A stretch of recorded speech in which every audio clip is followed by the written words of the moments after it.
Tizama West TV leo siku ya Jumamosi, kama kawaida dawati la lugha ndicho kipindi ambacho kinatamba hewani. Leo hii mtazamaji, nina kibarua kigumu sana kwa sababu nitakuwa nazungumza na mdosi wangu ambaye ni Baba Stacy. Tutazungumzia mambo mengi sana, jinsi ambavyo wanahabari wanafanya Kiswahili kina tamba na jinsi ambavyo wanahabari kwa wakati mmoja wanaboronga Kiswahili. Kwa hivyo kaa papo hapo na umakinike ipasavyo kwenye kipindi cha leo. Baba Stacy, assalamu alaikum. Wa alaikum salam. Kaka Maliba ujambo? Salama baba. Ama niseme kaka Maliba mbwena? Mbwena si Kiswahili. Sio za kwenu. Ati mbwena.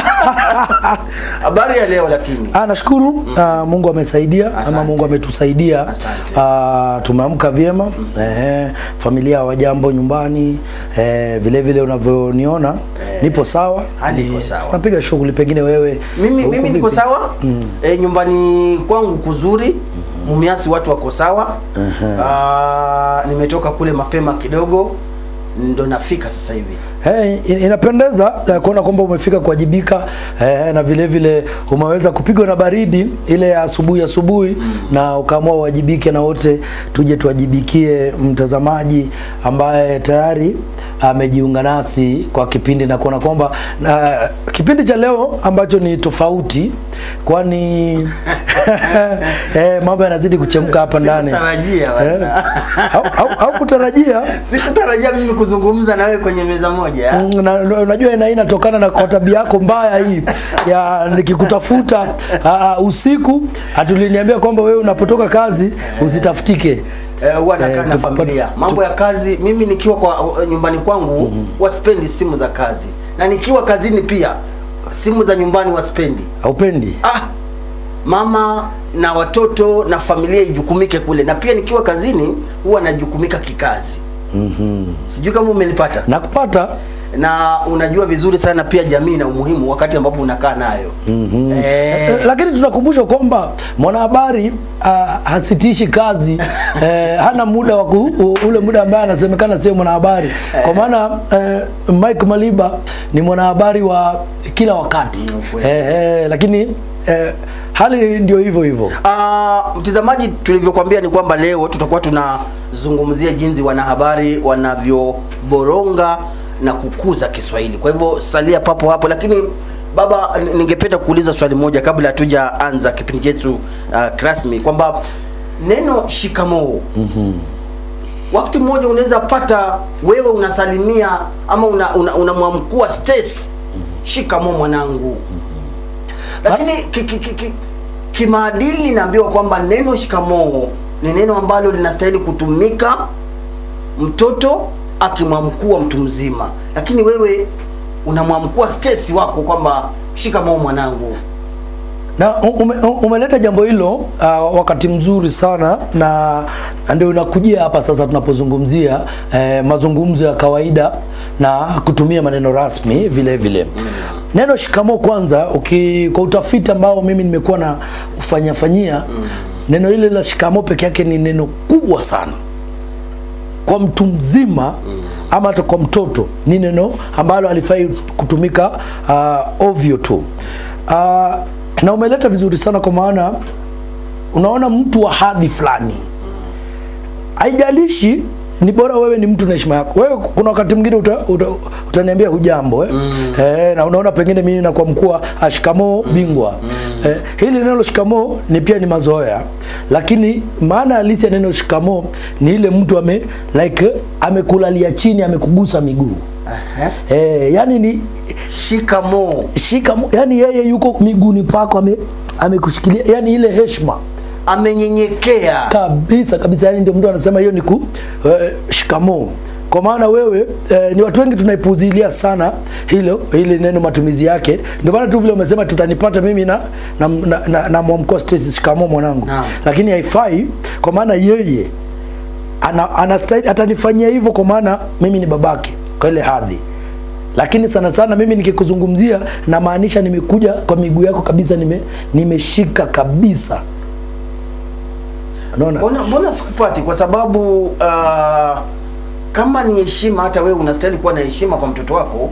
Tatizo liko wapi ukimwamkua shikamoo mwanangu? Ndio maana kwa Kiswahili tunaweka maneno fulani ya kutumika. Ndio maana huwezi niambia habari za asubuhi usiku. Lazima zina habari zake. Cha msingi ni kwamba kitu ambacho kipo ni ni wewe unatumia lugha wakati gani. Lugha hizi, maneno mengi katika lugha inakupelekea mahali wewe unahitaji matumizi yake ni wakati gani. Tuna wakati tu. Mwalimu akiingia darasani anastahili kwa mkuu wa wanafunzi, shikamoo wanafunzi. Tunakosea pakubwa sana. Watu wengi wanasema, ndio maana mara mingi utagundua walimu wengi ambao ni wa Kiswahili sana, hata ukifika ni pengine huku katika shule ya msingi, lakini ukifika shule ya upili utagundua kuna mambo yanabadilika. Kule mwalimu wataamkua hamjambo. Hamjambo wanafunzi. Ikiwa hivyo utapata mara nyingi na kwa ni hamjambo wanafunzi, kwa maana ameelewa kwamba kule, na ndio utafika hata kule katika shule ya upili utagundua kwamba hata wewe vile unavyojibu maswali wanakuambia hapa hatusimami ukianza kujibu swali. Hapa pengine sio lazima ukainue mkono.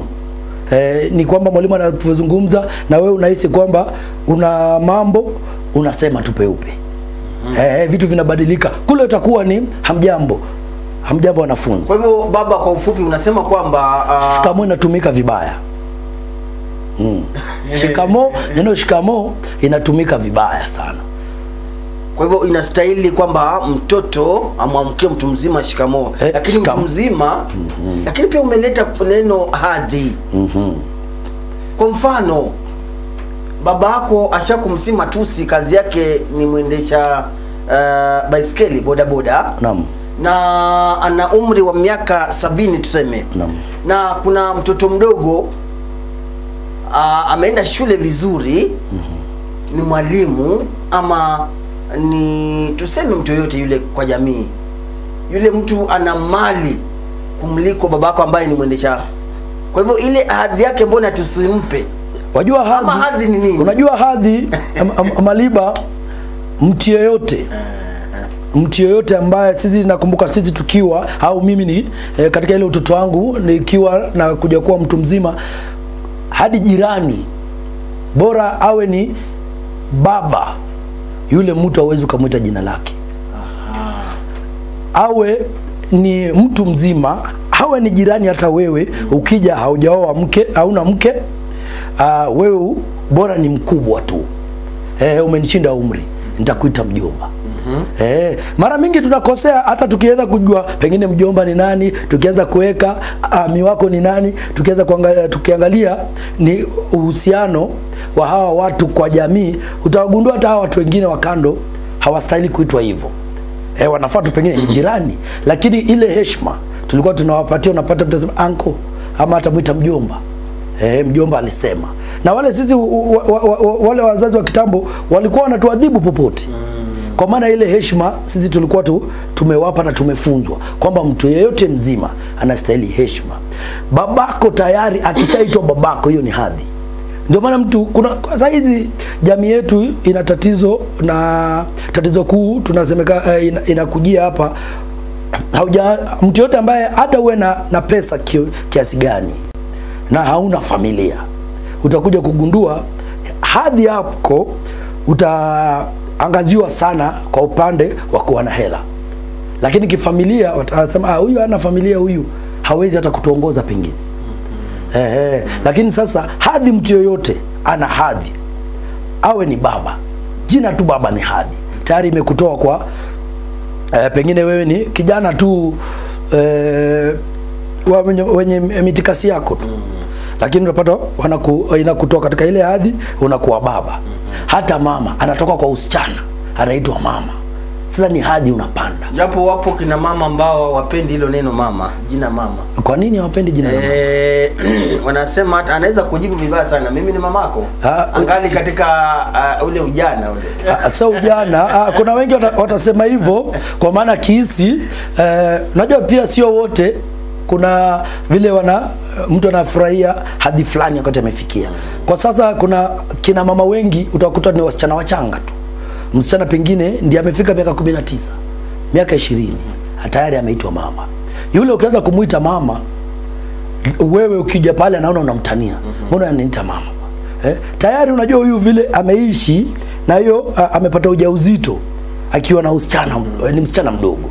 Tayari jamii imemhukumu kwanza. Kwa maana wewe mbona umejifungua wakati muda wako hujafika?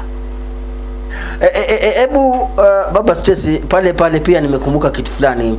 Neno mzee lina maana gani? Kwa sababu mama Stacy atakuita mzee wangu. Mtoto wako Stacy atakuita mzee. Mzee, naomba unilipie kitabu, mwalimu amehitaji kitabu shuleni, naomba unilipie hela. Mzee wangu. Neno mzee lina maana gani? Mtoto wako atakuita mzee. Mke wako pia anakuita mzee.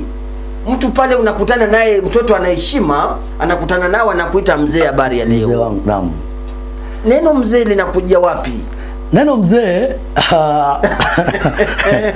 kweli hapa ulisema ni balaa. Linakanganya kidogo. Neno mzee tayari ukiangalia pengine kihistoria ni umri. Inaleta umri. Ukiwa mtu mzima unakuwa na umri. Na vile vile mke wako anapokuita mzee anabadilisha maana. Sio umri. Sasa inakuja pale anakupa hadhi. Hadhi ya uzee vile vile inakupa maarifa. Tunajua mzee ni mtu ambaye ana maarifa. Mzee ni mtu ambaye anatoa maelekezo. Mzee ni mtu ambaye anatupa suluhu kwa matatizo yetu. Sasa mke wako anapokuita mzee, mzee wangu ni huyu, kumaanisha wewe una mamlaka sana juu yake. Unanipata? Mamlaka. Mtoto wako anapokuita mzee, japo kwamba anakosea, sio vizuri kwa maana pengine anaweza kuwa anakuita kwa kiumri. Ama pengine amesikia mama akikuita mzee. Alafu yeye naye akasema huyu naweza nikakuita mzee.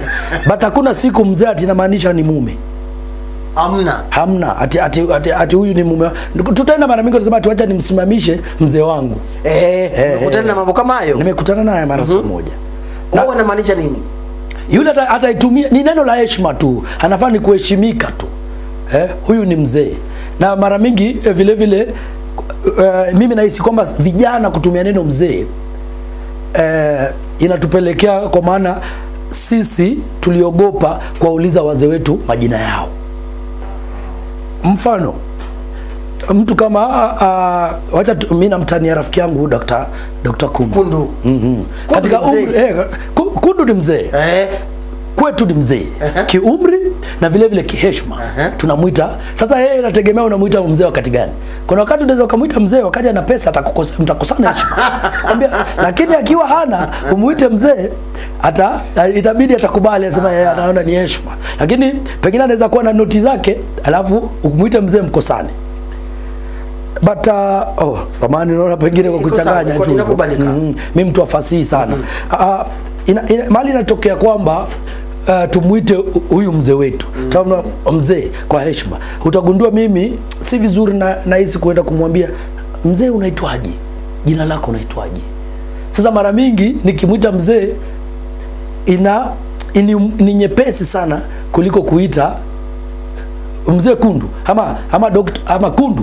Wewe Kundu, umuite jina kabla ya kumtambulisha kwa nafasi yoyote ile, nafasi ile haipo. Na ndio maana sisi kama waandishi au wanahabari mara mingi sana tunaambiwa kila wakati zingatia ile nafasi ya mtu. Kama mtu ni profesa, muite profesa. Yule msomi, mpe kupata ile hadhi sio rahisi. Ukimsikia uwezi sema ati kwa sasa vile naona huyu barasa aendeshi kaunti ya Kakamega vizuri. Anastahili ile hadhi yake. Muite gavana. Na kama unaweza muite gavana, ana zile zingine ndio FCPS kitu kama hizo. Gavana Fernandez Barasa. Lazima utangulize na nafasi yake. Lazima nafasi yake, yule mtu wanakukatika darasani sio mchezo. Hebu wewe nafasi gani tunastahili kutanguliza nawe ndio mimi? Mara mingi ni kwamba nafasi yangu mmenitania sana, hata nikiwaambia mniite. Kwanza wewe nimegundua ni mmoja wa wale watu ambao wananinyanyasa na kunidhulumu. Unajua kuna baadhi ya watu hawana nafasi kwa maisha. Sio kama unajua. Ndio wale sisi ambao umetuweka pale nafasi zetu hautupi. Hata kimasomo baada ya utupi, katika hali ya kazi vile hautupi. Yani sasa tunazoeana. Lakini mimi napenda hali ya kawaida, vile mambo yanavyokwenda, kwa maana ukawaida pia unafanya kila mtu mnazungumza kwa uwepesi. Katika kijiji changu, kwa hivyo mwalimu pia ni vizuri kumuita Mwalimu Iran. Naam, ni vizuri. Ni mwalimu, lakini sana sana Malibo utakuja kugundua na mimi nimekuja kugundua jina lako la pili ndio sana sana linaendana na ile hadhi ambayo umepewa. Kwa maana ndio maana utasikia mtu anaitwa Bwana Maliba. Utapata Bwana Mike.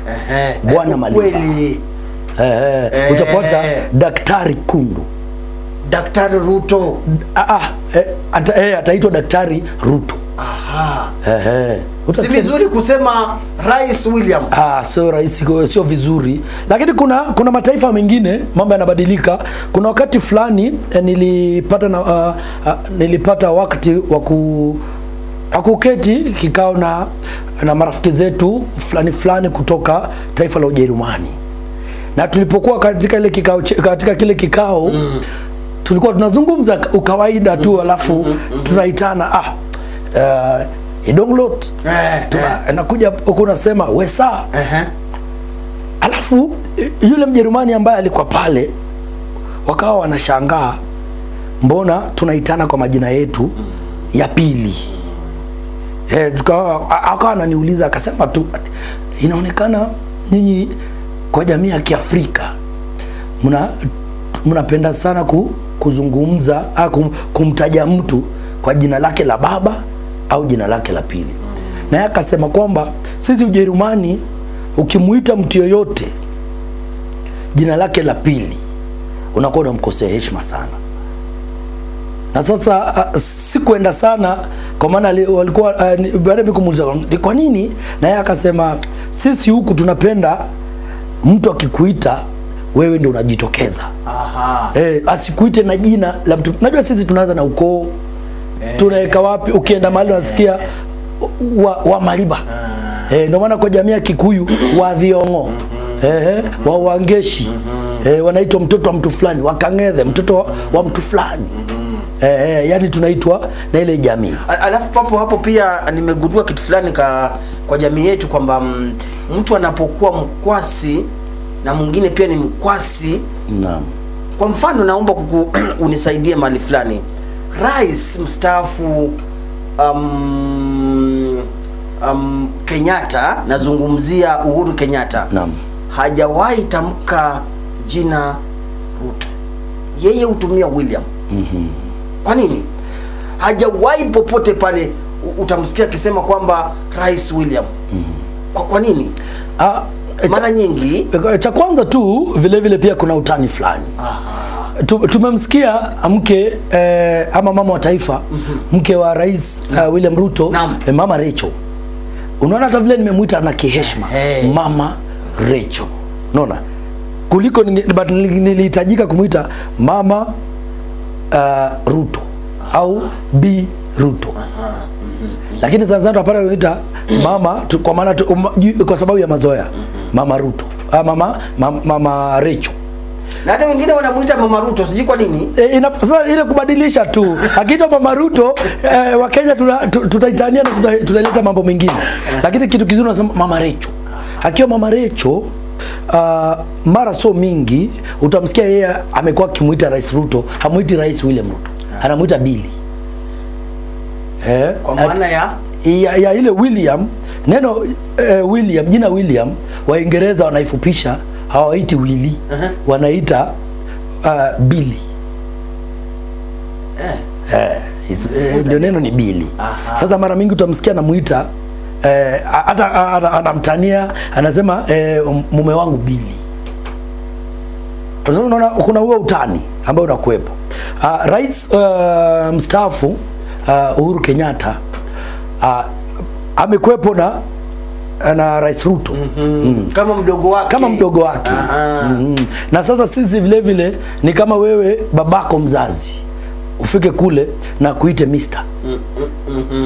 Tulikuwa tunaona hata juzi baada ya Papa Mtakatifu kupatikana kwa dini ya Katoliki, hawa Katoliki hawa, kuna watu ambaye kaka zake wakubwa kuna wale walikuja tu na kumkumbatia, hawezi akawafanyia kama vile anafanya watu wengine wa nje. Kuna ile pia hadhi, kuna heshima, lazima mkubwa wako umpe heshima zake.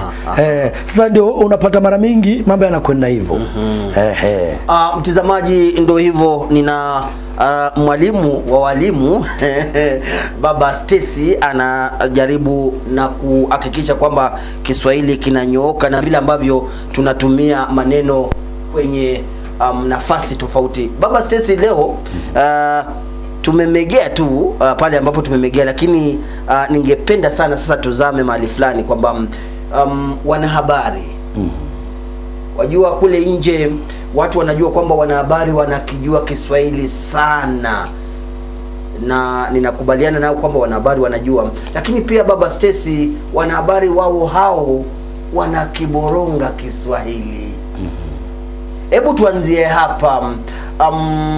Mtu kuzungumza na kuandika Kiswahili, nini ambacho anastahili kufanya, na ni vipi ambavyo sisi wanahabari tunakuza Kiswahili, na ni vipi ambavyo tunaboronga Kiswahili? Swali nzuri, na nashukuru kwanza hatujatoka hata nje ya mada. Mwanzo vile ulivyosema tumepekua tu kidogo. Ni maneno ya jumla. Tunatumia kama wanahabari, tunatumia neno shikamoo hata kwa kuamkwana. Hivyo hivyo. Naam. Tunatumia neno rais, tunatumia neno mama, tunatumia maneno mengine ambayo yote yanatumika. Na ni kitu kizuri kwanza, pengine tukianza na jinsi sisi waandishi ama sisi wanahabari tunavyo tunavyokiimarisha Kiswahili. Na ni kitu kimoja ambacho sisi tumejifunza Kiswahili ni kwamba ukitaka kuimarisha Kiswahili kama mwanahabari, lazima kwanza uwe na ile ari. Na ari inatokea wapi? Shuleni. Kwa maana sisi tunapokupa nafasi kama mwanahabari, au kampuni yote ile inapokupa nafasi kama mwanahabari, ina kuangazia kwanza vizuri na inakusikiza. Kwa nini? Jinsi unavyozungumza, jinsi unavyopanga hoja yako, na jinsi vile vile una uwezo wa kuandika kunakili kwa lugha sanifu. Na hii inatokana wakati unapojiingiza pale, itabidi lazima kila wakati unasoma.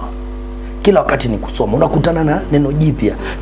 Na sana sana unapokuwa katika meza ya uhariri, lazima uwe mtu unapenda kusoma kila wakati. Na tatizo kubwa ni kwamba Kiswahili, ukiwa mwanahabari utagundua kwamba Kiswahili kinabadilika karibu kila kuchao. Pengine nisitumie neno kubadilika, nitumie kuimarika kila kuchao. Tulikuwa tunaelezewa kwa mfano, mimi nina tatizo na neno onyesha na neno onesha. Onesha na onyesha. Mfano, tumekuwa tunatumia neno onyesha, maonyesho ya kilimo. Tunaenda watu wanaenda kuonyeshwa maonyesho fulani. Tumekuwa tukijua hilo neno. Lakini tunapokuwa watu wazima na tunaanza kupekua, tunaanza kugundua, je, kama kuna neno onyesha na kuna neno vile vile kuna neno onesha. Ukinyambua neno kwa onyesha, inatoka na hilo neno kuonyesha ni neno tayari ambalo limenyambuliwa. Juu kuna onya, ni ile Waswahili wanaita mzizi. Onyi. Pale ndio kuna onya Ukianza ile ukichukua neno onya, ile nakupa onyo. Ndio utagundua kwamba ukinyambua kuna uwezekano ilete neno onyesha. Unaona? Lakini ona ile hali ya kutazama.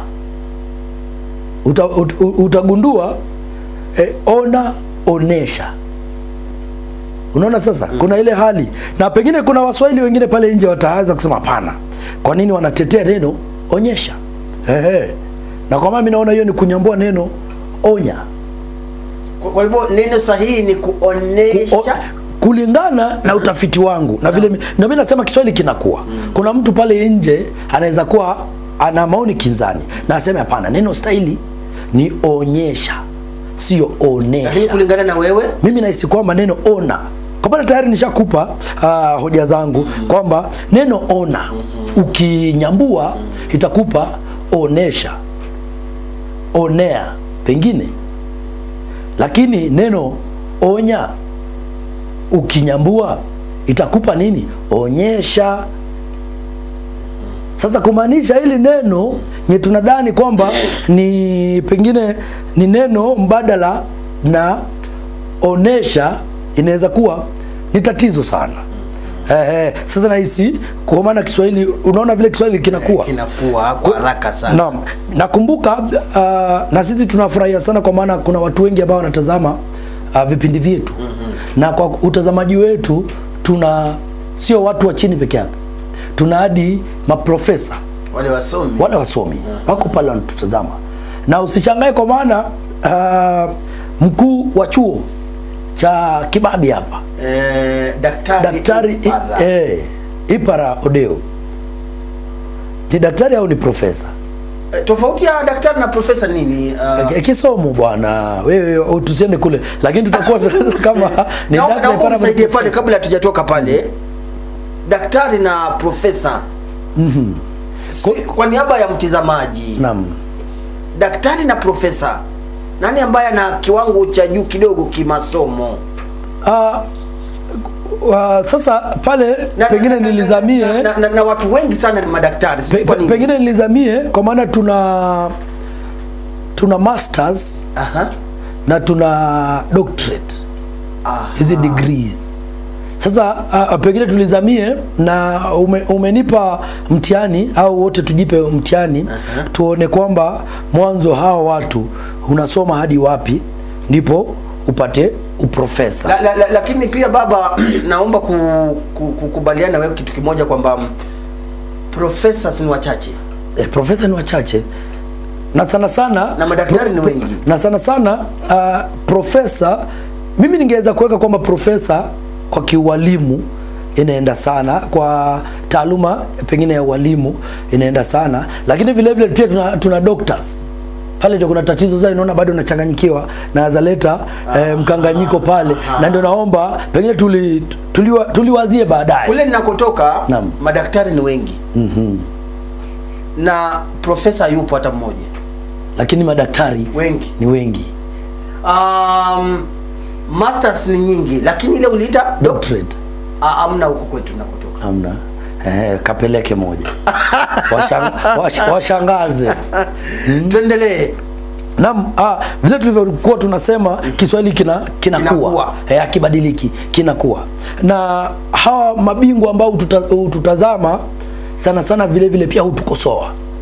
Na nafurahi kuna kipindi vile vile cha Kiswahili ambacho hufanyika West FM katika redio yetu kule West FM, na Bangi, Nick na Bangi vile vile anapata muda wa kujaribu kuchanganua mambo. Alikuwa wakati fulani hata mimi naweza nikaandika pale chini bomoa, lakini atakuja kuniambia kwamba kulingana na Waswahili wanasema neno bomoa halifai. Neno ni kubomoa. Moja tu hivyo. Moja tu, bomoa. Ubomozi. Ni neno sawa, ubomozi. Lakini ukisema bomoa ina tatizo. Na utapata tumeandika leo, alafu kesho hatulitumii neno lenyewe tena. Kumaanisha kwamba Kiswahili kimekuwa tayari, na kuna mtu amesema hapana, hilo sio neno sahihi. Linaweza kuwa linaleta neno fulani. Alafu vile vile mhariri anapoandika anaandika neno kulingana na jinsi tulikuwa tunasema nini, kuna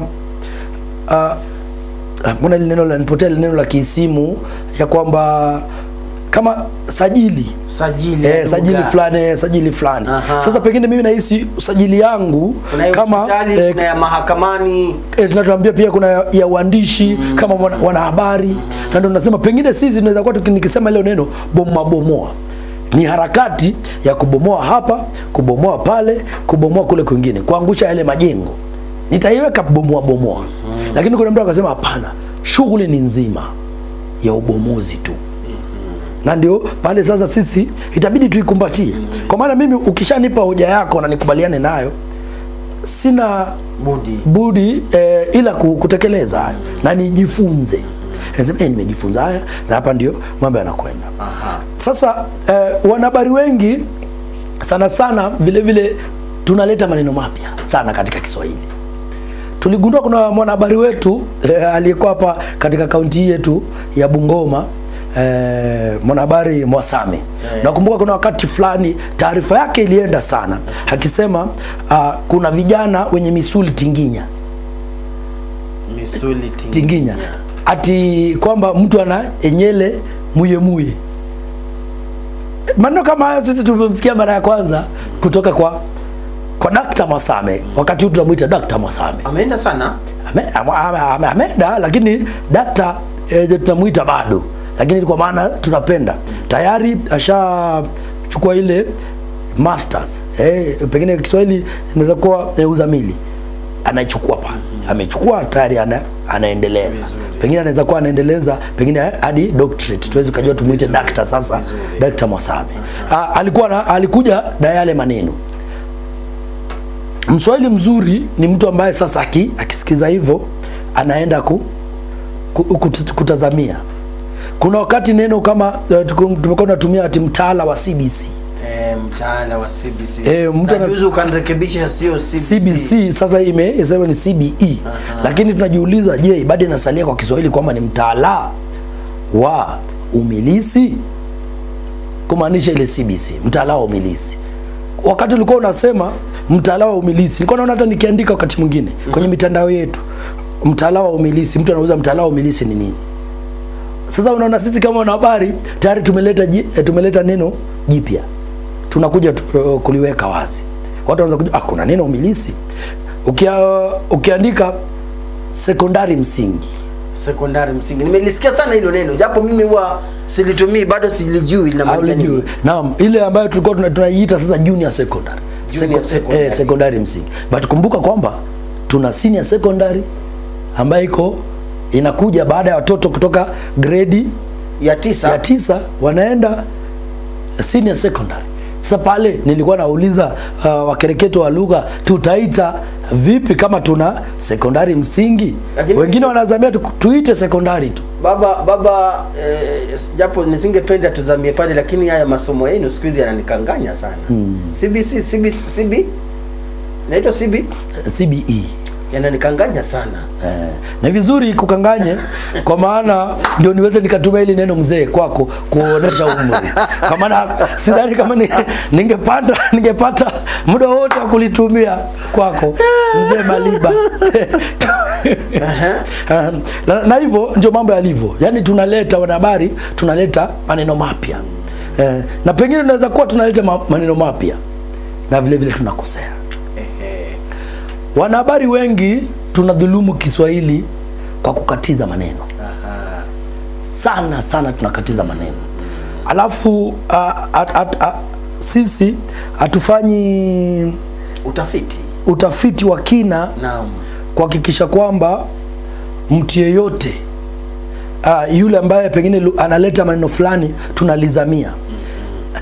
Naweza nikakupa neno moja ambalo hadi mimi namshukuru Nick na Bangi sana, kwa maana sio mkuu peke yake wa uzalishaji wa vipindi, vile vile pia ni mfuatiliaji mkuu sana wa vipindi vyetu vya Kiswahili.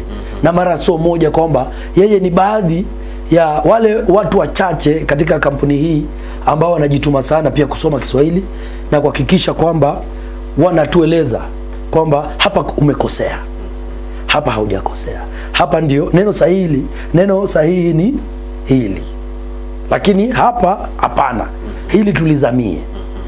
Na ametufunza neno ghashi na neno hushi.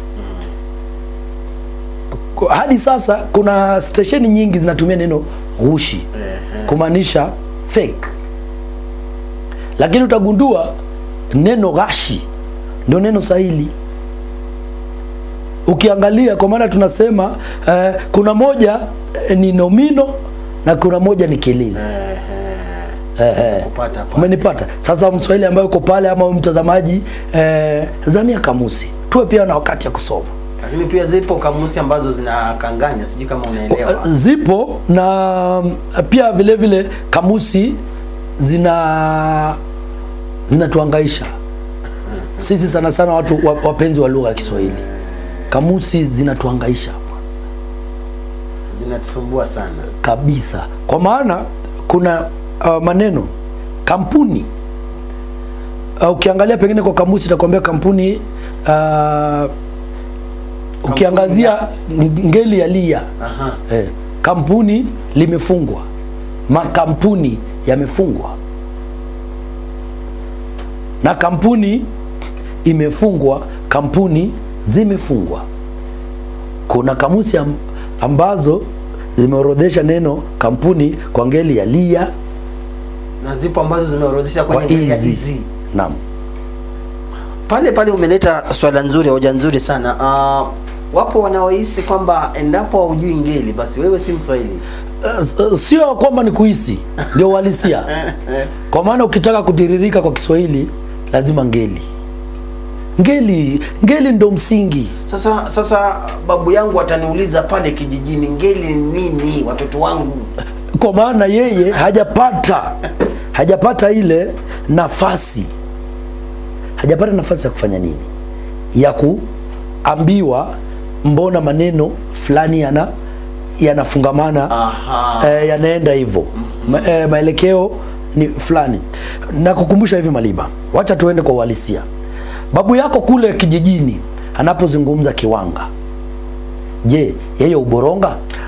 Mara nyingi haborongi, anaenda kwa hali nzuri tu, kwa maana yeye tayari anajua mizizi, anajua mahali kunyambua, anajua kuelekeza, anajua neno fulani ataliweka katika ngeli gani. Kwa ngeli ya lugha ya Wawanga sasa yeye ni Kiswahili yeye ni Kiswahili, kwa Kiswahili anafaa kuelekezwa. Ambie kuna ngeli ya hizi, ndio maana uwezi ukasema ati watu huyu, utasema watu hawa. Kuna neno tunakosea, kuku imekufa, mbona tuseme kuku imekufa? Na neno sahihi iwe ni kuku amekufa. Ngeli ya hawa, ndege. Yani tumeambiwa katika ngeli kwamba weka neno katika ngeli sahihi, utapata mtiririko mwafaka. Kwa hivyo kwa ufupi, kwa unamaanisha kwamba wapo baadhi ya wanahabari ambao hawajamiliki ngeli kabisa, ndo chanzo cha kuboronga Kiswahili. Chanzo kikuu kwa wanahabari wetu ni kwamba sana sana hata sisi ambao tunajidai tumemiliki ngeli, wengine wetu tunakosea juu sasa tunaenda sana. Ubabe unakuwa sana, na ubabe ukiwa nini ambacho kinafanyika? Unaharibu, unaanza kuja na maneno yako, na ukija na maneno yako watu hawafahamu, watu watalitumia. Tulikuwa na tatizo kuhusu COVID-19. Watu wakasema kwanza lile neno corona, wakasema corona tuandike na C au tuandike na K. Tukawa wengi wetu ambao wenye viburi tukazamia kwa K. Kuna wale ambao wenye viburi vile vile wakazamia kwa ile C, na wote tukaenda maneno mengine yakakuja yakakuwa ni wimbi, hati mawimbi ya homa ya sijui 2020 gapi ikaja. Wanahabari wakaleta, Ndio nakwambia sisi wanahabari tunaleta maneno ambayo saa zingine hata tuwezi tukasimama nayo. Tufanyeje ndio Kiswahili kiimarike zaidi? Tusome sana. Tusome sana. Maliba, tusome sana na tujaribu hata tunapokuja na maneno tuite vikundi. Sana sana tuende kwenye warsha za Kiswahili. Zinatusaidia sana. Warsha za Kiswahili. Warsha za Kiswahili. Tujaribu tumiliki kamusi ambazo zimekuwa za kisasa. Kuna maneno ambayo nimekuambia, kuna maneno ambayo yameletwa mapya yapo yatumike. Ngeli zipo, kuna maneno yametolewa katika ngeli fulani baada ya utafiti wa muda mrefu. Limewekwa maneno haya, yamewekwa kwa ngeli sasa. Tufuatilie. Na pia vipo vyombo vya habari ashakumsima tusi, hata sisi ni baadhi ya vile vyombo, lakini vinaboronga sana Kiswahili. Tufanyeje? Ndo kwanza vyombo vya habari vimekuwa mstari wa mbele sana, vinanyoosha Kiswahili, vile vile vinaboronga Kiswahili. Tufanyeje? Ama tukizungumzia wanahabari ndo tunazungumzia vyombo vya habari? Sana sana hata sio vyombo vya habari. Vyombo vya habari havina matatizo. Chombo cha habari nini? Chombo cha habari hakina. Chombo ni hiki bwana, West TV. West TV vile ipo ni West TV. Nikiweka neno Swahili pale, wanahabari na Kiswahili, ni West TV imeweka wanahabari na Kiswahili. Tukiweka pale lugha mbaya, ni West TV imeweka. Lakini kumaanisha West TV, samani kutumia hili neno la Kiingereza, West TV as an entity haina makosa. Ni mtu fulani ambaye ameliweka hilo kosa pale. Sasa sio West TV, lakini watu wengi watashutumu West TV inaharibu Kiswahili sana. Hawatashutumu wewe. Hawatashutumu mimi. Lakini nikikutana na mtu ambaye ananifahamu kule nje, atasema bwana Bingwa unachoma bwana. Kwa kumaanisha lugha ya mtaani. Wewe unaharibu, unateketeza, unanajisi lugha, ashakumsema tusi. Unachoma, unanajisi lugha, ashakumsema tusi. Na inakuwa hivyo. Kuna wachache ambao watakutumia. Mara sio mingi, akili ipo mbele. Akili ipo sawa. Ila vidole wakati unapiga chapa inaharibu mchuzi. Hapo ndio unapata kuona mambo yanakwenda madhi yote. Pia umombioni umombioni. Halafu sana sana ndio nakwambia akili yako tayari ukishabonyeza iwe imeenda. Upande mwingine kuna kwa tatizo. Kwa hivyo tufanye, umesema kwamba kumiliki ngeli ni kusoma kwa bidii, soma na kuzungumza. Kusoma na kuzungumza. Maliba, hata usome namna gani na uzungumzi hausaidiki. Hakuna mahali utatumia. Sisi ni wazungumzaji wazuri sana. Maliba, wewe ni mzungumzaji mzuri sana wa Kiswahili kwa maana unazungumza. Sidhani kama unasoma. Kwanza mvivu sana wa kusoma. Sisomi, muda ndio haupo pia. Muda unao, masuala mengine ndio yamechukua muda wako mingi. Sitaki kuliweka wazi, kuyaweka wazi hayo masuala yako ya ubaradhuli. Lakini sana sana ni kwamba wewe unafanikisha Kiswahili chako kwa maana unazungumza sana. Hebu niulize hili kwamba utapata hata mtu ni profesa lakini kukizungumza Kiswahili anazungumza vitu vingine. Mimi nasema pia usipoweka tabia mbaya tu, kwa maana na vile vile pia hata pengine sio tabia, pengine ni mahali umekulia. Ndio mimi nasema kuzungumza. Tuna wale watu ambao Kiswahili kinawashinda kwa sababu ya kitu moja, sisi tunawalazimisha kuzungumza Kiswahili sanifu. Hebu baba niulize hivi wanavyoboronga Kiswahili pia Kizungu borongwa? Kwanza kama kuna lugha ambayo uharibiwa zaidi sana ni Kiingereza. Kwa sababu mimi sikijui, naomba kujua kama pia wao huwa wanaboronga Kiingereza. Sasa tusiseme Kizungu.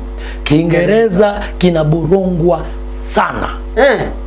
Sana kwa asilimia kubwa sana. Kiingereza kinaborongwa kuliko Kiswahili. Mbona watu hawajajitokeza kuwakashifu wale ambao wanaboronga Kiingereza? Kwa maana Kiingereza hakina kila mtu anadaiwa kuzungumza Kiingereza. Ndio maana hata kule bibi yako kule kwa kuzungumzia nyanya. Yeye kuzungumza Kiswahili Kiingereza atakuzungumzia. Atakuzungumzia atazungumza. So wanasema walevi wanazungumza Kiingereza. Hata kama hawajasoma na wanakuambia iwapo umelewa usiharibu ladha ya pombe bwana, ama utamu wa pombe. Zungumza Kiingereza. Kuna hii dhana kwamba wale watu ambao wamejikita sana kwa Kiswahili si wasomi. Huwezi ukajikita kwa Kiswahili Maliba, kama ninavyokuambia njia moja ya kuimarisha Kiswahili ni kusoma. Ukitaka kukiimarisha lugha ya Kiswahili, soma kwanza. Sasa utaitwaje mtu ambaye hajasoma? Kwa nini baba nikuulize, wakati ambapo mimi na wewe tumeenda kwenye hafla yoyote ile, watu wamejaa. Mimi naamka nazungumza Kiswahili, wewe unaamka unatumia Kiingereza, wewe utaheshimika sana. Mimi Kiswahili nitachukuliwa tu hivi. Jamii. Lakini kwanza kuna kitu kimoja, wacha nikuambie, na pengine wakati fulani utaweza kulitilia manani. Nenda ukazungumze Kiswahili chako kizuri mbele ya watu, hadhira yoyote. Maliba utapigiwa makofi baada ya pale. Mataifa ambayo yanazungumza Kiingereza sana, unapofika pale na kuzungumza Kiswahili kwa wale wanaoelewa Kiswahili,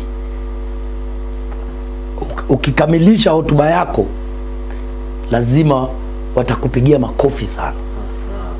Ndio maana wewe, na wacha naweza nikakupa mtihani huu. Nenda katafute mtu yote kutoka Tanzania ambaye anazungumza Kiswahili. Hata tuache wa Tanzania. Zungumza na Profesa Ipara Odeo. Huyu bingwa mkuu wa chuo kikuu cha Kibabi, yeye hukujibu vile umemuuliza. Ukimwandikia hata arafa leo kwa lugha ya Kiingereza atakujibu kwa lugha ya Kiingereza. Ukimtumia arafa kwa lugha ya Kiswahili atakujibu kwa lugha ya Kiswahili. Yule mwalimu Profesa Ipara Odeo, mkuu wa chuo kikuu cha Kibabi, anazingatia sana. Yule bingwa hata uketi naye moja kwa moja kama vile ulivyofanya na mimi. Ukizungumza Kiingereza atakujibu kwa Kiingereza. Na mimi nakubaliana na wewe kwa sababu yupo rafiki yangu mmoja alikuwa anatafuta kule kazi. Alimwandikia ujumbe, mnaita email Naam. Alimtumia email kwa Kiswahili na barua pepe ile. Barua pepe. Yule daktari yule profesa tena alirejesha ile barua pepe kwa kutumia lugha ya Kiswahili. Ndio nakwambia, yule bingwa anajivunia kila mahali Kiswahili. Nakumbuka kuna wakati tuliweka kongamano la dawati la lugha chuo kikuu, katika chuo hicho, kwenye chuo kikuu cha Kibabi. Yule bingwa alipokuja kuhutubia katika kongamano, alizungumza kwa lugha ya Kiswahili. Hakuboronga alipoanza, ama hakuja na good morning. Alituamkua hamjambo, na akaanza kutiririka. Hakatupa historia, hakatupa miungano ya Kiswahili, akatupa vyama, akatupa maelekezo kwa lugha ya Kiswahili. Nimemshuhudia Profesa Ipara tukimfanyisha mahojiano kwa lugha ya Kiingereza, akizungumza lugha ya Kiingereza bila hata kuboronga. Alafu alikuwa anasema watu je wanaboronga lugha? Sana tunaboronga lugha kwa maana sisi wenyewe kwa lugha ya Kiingereza haturekebishani. Tunaona tu ni sawa tukisonga. Lakini kwa Kiswahili mara moja mtu anakuambia hapo umeuma kumaanisha umeuma nje. Pale umeharibu kabisa. Hebu wasia wako kabla tujatamatisha kipindi. Yupo mwandishi mmoja itajika ambaye amepoteza maisha yake juzi. Naam.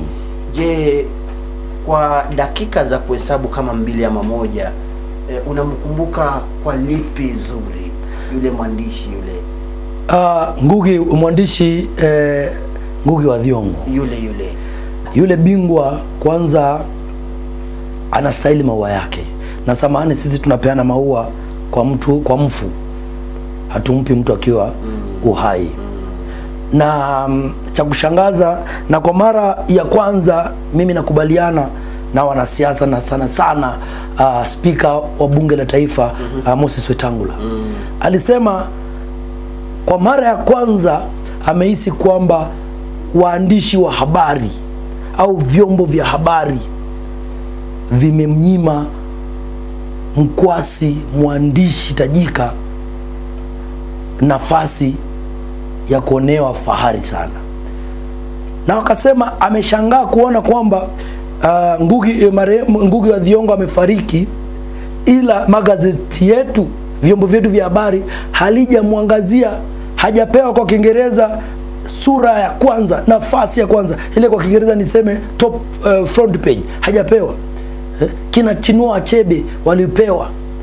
Lakini mbona hata huyu jamaa taarifa zake zilifanywa tu kama kawaida. Lakini hapa West Media nimeona mmempa kipaumbele sana. Tulimpa kipaumbele kwa maana vile tunapenda, sisi tunajivunia. Na mimi kwanza najivunia, sijawahi kukutana naye moja kwa moja, lakini nimekutana na kazi yake. Nimesoma kazi zake. Ubunifu wa marehemu sasa Ngugi wa Thiong'o ulikuwa wa aina yake bwana. Sisi tumesoma The River Between, kitabu chake. Kuna vitabu vyake kadhaa mimi nimevisoma vya hadithi. Huyu bingwa mawazo yake yalikuwa ya aina yake bwana. Na kumpoteza zawadi kama Ngugi wa Thiong'o, na yeye kuaga dunia akiwa Marekani, na najua kule ndio kuna uwezekano akazikwa kule, kwa maana alikuwa aishi hapa Kenya kabisa. Kwa maana hapa Kenya alitendewa unyama, ndipo akaenda anaishi Marekani. Sasa tusishangae kwamba mwili wa huyu bingwa ukisalia kule, huenda asirejee. Kuna uwezekano mkubwa huenda asirejee, kwa maana kama familia nzima walihamia kule baada ya sisi wa Kenya kwa kutendea familia hiyo unyama. Mbona tulimtendea unyama? Siasa, unajua ni mwandishi naye, sio mwandishi hivi. Lakini wale ambao walimtendea unyama nimeona tena wakituma ujumbe wa hali ndio ile, hali ya mkeka ndio hali ya gunia. Mara mingi nasema hivyo, hali ya mkeka ndio hali ya gunia, na vile ndio hali ya nyasi. Wale mdhulumu juzi nimeona jumbe zao. Na mimi nakwambia hata kama leo rais, kibahati mbaya na siombei maovu yatokee, leo hii hata rais Uhuru Kenyatta vile ulivyosema, rais mstaafu Uhuru Kenyatta vile ulivyosema kwamba kuna uwezekano wazungumzi na rais wa sasa William Ruto, akifunga macho leo, yule wa kwanza ambaye atatangaza kifo cha rais mstaafu atakuwa ni rais William Samoei Ruto. Ndiye ataweka wazi, licha kutozungumza, na atasema as a country we regret. Atatumia maneno hayo, he was this and that, kwamba tunajutia tumempoteza kiongozi nguli ambaye alifanya kazi kubwa sana katika taifa hili letu. Mtazamaji, kabla hatujatamatisha, labda wasia wako kwa wazungumzaji na wazungumzaji, waandishi na pia wapenzi wa lugha ya Kiswahili. Mwandishi, mzungumzaji, kwanza tuanze na mwandishi. Tupe maneno mapya bwana kwa vitabu vyako au kwa uandishi wako, kwa nyaraka zako, tupe maneno mapya. Ukishatupa pale chini, tupe maelekezo maana yake, ili sisi pia tuzamie zaidi. Huyo ni kwa mwandishi. Msomaji, jifunze pia kuelimika. Ukishasoma, weka kwenye matumizi. Usisalie tu mahali ulikuwa kabla hata hujasoma. Na wewe msikie mzungumzaji, zidi kuzungumza Kiswahili. Ukizidi kuzungumza Kiswahili kinakuwa nyepesi. Zidi kuzungumza Kiswahili. Zidi kuzungumza. Kwamba yule mwandishi andika na utupe maneno mapya. Na ukitupa maneno mapya pale chini tueleze maana. Tukieleze maana, sisi tukisoma tutajifunza zaidi. Yule ambaye anasoma hatajifunza neno lako jipya linasema nini, maana yake ni yapi. Akishalisoma na alifahamu, wewe msomi utaanza kuzungumza. Ukizungumza litumie. Yupo rafiki yangu mmoja amenitumia hapa ujumbe, anasema kwamba awamu ya kwanza naomba na napendekeza kwamba muwe mkianza wawili jinsi mlivyo, kisha baadaye awamu ya pili mnaweza mkapanga mambo yenu na mgeni mwalimu kutoka nje. Lakini anasema kwamba amefurahia sana mazungumzo. Anasema kwamba kumbe Baba Stacy ni mchanganuzi mzuri wa Kiswahili. Asante sana bwana. Mimi ni mchanganuzi mzuri na mimi ni napenda kusoma. Mimi sio msomi ila napenda kusoma. Napenda kujipa ile tunazosema nini, kujichallenge. Tuseme neno gani la Kiswahili? Iko hivyo ulivyosema. Wacha niseme pale. Napenda vile vile nijaribu kuona nafanya nini. Halafu sana sana nazungumza sana Kiswahili. Nazungumza Kiingereza kizuri, lakini sana sana napenda kuzungumza Kiswahili. Na hata mimi nahisi kwamba na nimefanikiwa Maliba.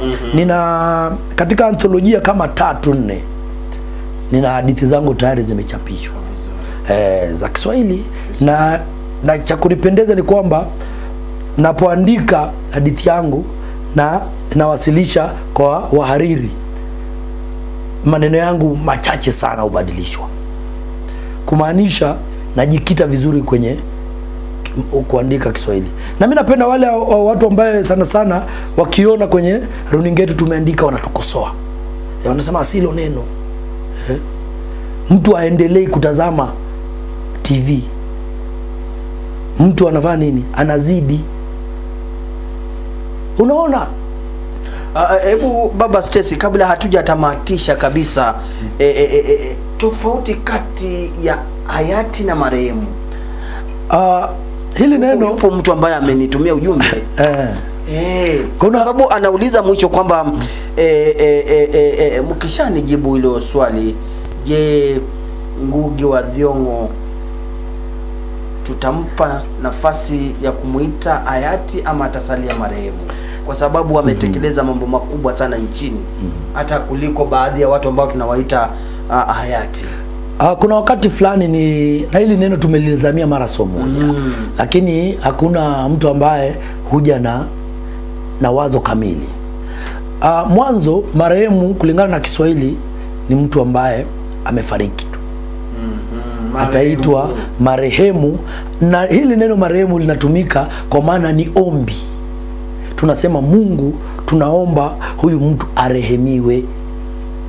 Sasa yule ambaye anafaa kurehemiwa ndiye anaitwa marehemu.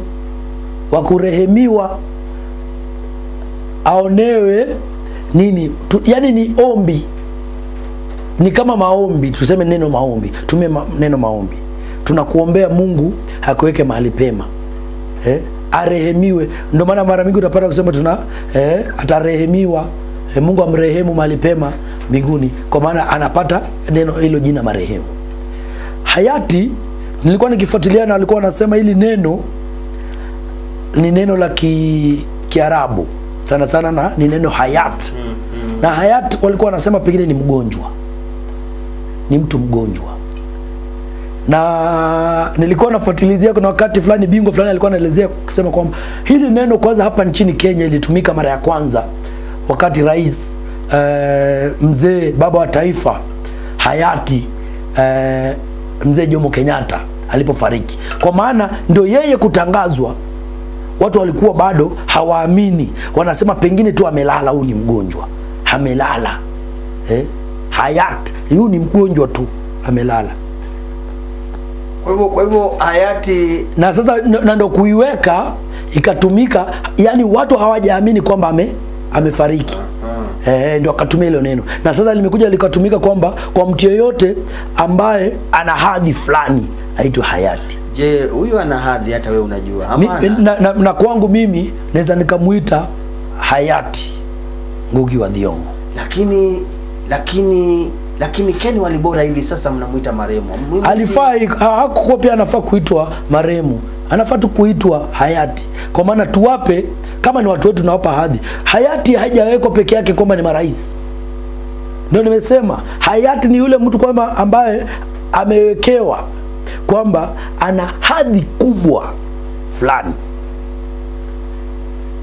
Unajua leo Raila Odinga, Mungu amzidishie maisha, tumuombee mauti, kuna uwezekano mkubwa akaitwa hayati. Mzee Raila huyo akifunga macho, lakini Mungu tunamuombea maisha marefu, ataitwa hayati. Heshima tu. Heshima tu. Heshima kubwa. Kwa hivyo hayati tuseme ni mtu ambaye ametekeleza mambo makuu sana kwa faida ya mwananchi. Unajua tukisema kwa faida ya mwananchi, hiyo ni kuweka pengine kwa mrengo wa uongozi. Ni vile tunajaribu kusukuma, tunajaribu kujinyakulia maneno sisi wenyewe. Ndio maana Waswahili watajiita bingwa. Je, si kuna watu ambao ni watetezi? Si wale pia ni mabingwa? Mabingwa wa soka. Lakini Mswahili atajiita bingwa. Mbona hayati ni wachache sana nchini Kenya? Neno hayati ni yule mtu ambaye pengine tangazo lake la kifo likiwekwa wazi utazua utata sana. Kuna watu watakuwa wanaamini. Ndio maana nakwambia wanadai kihistoria. Hilo neno lilitumika mwanzo huku kwetu. Rais Mzee Jomo Kenyatta alipoaga dunia, watu hawakuamini, wakasema huyu ni mgonjwa bwana. Huyu ni kama tu ni mgonjwa amelala. Kwa hivyo hebu nikuulize, hivi leo ashakumsima tu sasa ukalala tukutakuhitaji? Niache mimi nikilala niite jamaa wa usingizi. Na mimi nitakuwa na fry niite yule jamaa wa usingizi. Lakini wanahabari tuache maneno vile ya kukatiza maneno. Tuseme neno tu kiukamilifu. Kwa mfano? Kwa mfano unapata mtu atasema neno ati pengine nilikuwa hata nimeliandika mahali vizuri. Tafuta tu vizuri. Tafuta tu tazamaji dakika. Mfano neno ati alafu. Na neno sahihi ni halafu. Ati alafu alikuja. Alafu sio neno la Kiswahili, ni halafu.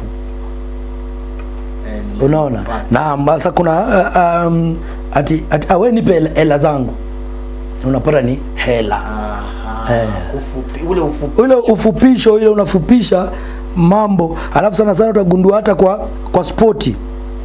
Ati moja ya kitu ambacho unaona? Moja ya kitu ambacho kocha amefanikiwa. Wana ufupi ama tuseme sajili. Haifai, kuna maneno mengine sio sajili. Kuna maneno mengine yanafaa yawe tu sawa. Usajili unakuja kwanza kudanadana. Amempiga chenga. Amepiga tungi. Ama ukisema neno kule amegaragazwa. Utagundua hizo ni sajili ambazo zinatumika kule. Ndio hivyo. Labda kauli yako ya mwisho kabisa kabla hatujatamatisha. Tusome zaidi. Asante sana. Tusome zaidi.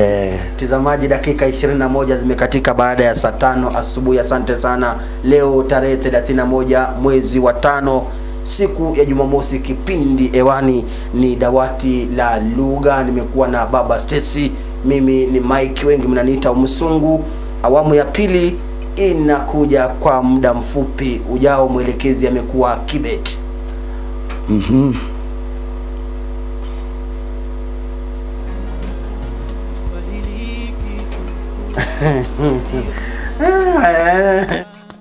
Baba na mama vijana kichukuzwe ndio lugha ya taifa. Baba mama West TV, tazama ilivyo. hii basi tutakuwa tukiangazia jinsi ya kukabiliana na maswali ya fasihi, na kama kawaida Bembea ya Maisha ndo tamthilia ambayo tunaangazia jinsi ya kukabiliana na maswali ya Bembea ya Maisha. Kwa hivyo mtazamaji alisema mwalimu majuzi kwamba